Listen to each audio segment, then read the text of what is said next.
नागपुराच्या Kapilnagar police ठाण्याच्या हद्दीतील दुहेरी हत्याकांडात एक मोठा ट्विस्ट आलाय। आरोपी मुलगा उत्कर्ष लीलाधर डाखोळे यांचे एका वर्गमैत्रिणीसोबत 4 वर्षापासून प्रेम संबंध होते। त्यांना प्रेमविवाह करायचा होता। उत्कर्षने प्रेयसीला घरी बोलवलं आणि आई वडिलांची भेट घालून दिली। मात्र त्यावेळी आईने चक्क नकार दिला होता, तर वडिलांनी उत्कर्षला त्याच्या प्रेयसी समोरच कानाखाली मारली होती। त्यामुळे उत्कर्षला वडिलांबाबत मनात खतखत होती। आई वडिलांचा खून करण्यामागे हे सुद्धा कारण असल्याची माहिती समोर आली आहे। पोलीस सूत्रांनी दिलेल्या माहितीनुसार उत्कर्ष डाखोळे हा स्वच्छंदी मुलगा होता। त्याला दारू आणि ड्रग्सचं व्यसन होतं।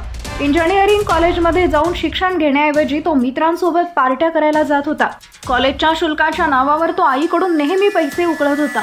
लीलाधर डाखोळे हे कोराडी वीज केंद्रात टेक्निशियन पदावर नोकरीवर होते, तर पत्नी अरुणा डाखोळे या संगीता विद्यालयात शिक्षिका होत्या। त्यांना मुलगा उत्कर्ष वयवर्ष 24 आणि मुलगी सेजल वयवर्ष 21 अशी 2 मुलं आहेत। मुलगी सेजल ही BAMSच्या पदवीच्या प्रथम वर्षाला शिक्षण घेत आहे। उत्कर्षचे एका वर्गमैत्रिणीसोबत गेल्याचं 4 वर्षांपासून प्रेमसंबंध होता।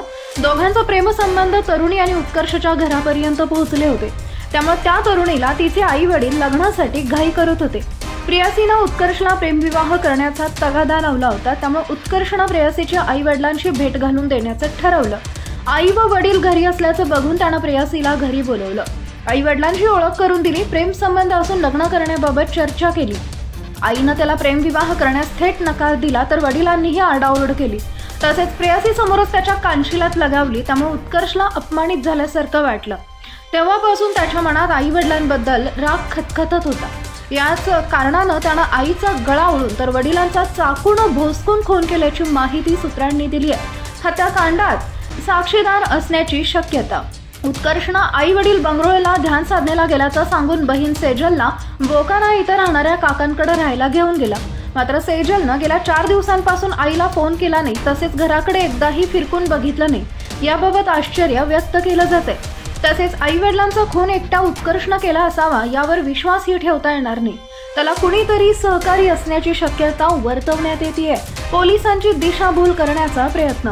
आम्ही आमच्या मर्जीने आत्महत्या करत आहोत। शवविच्छेदन करू नका, आमच्या मुलांना त्रास देऊ नका, मृतदेह थेट अंत्यसंस्कारासाठी घेऊन जात, अशा प्रकारचा उल्लेख असलेला संदेश वडिलांच्या मोबाईलमध्ये उत्कर्षने टाईप करून ठेवला होता। अशा प्रकारे आरोपी मुलाने पोलिसांची दिशाभूल करण्याचा प्रयत्न केला होता। त्यामुळे सुरुवातीला पोलिसांनी दुहेरी हत्याकांडाऐवजी आत्महत्येचं प्रकरण वाटलं होतं।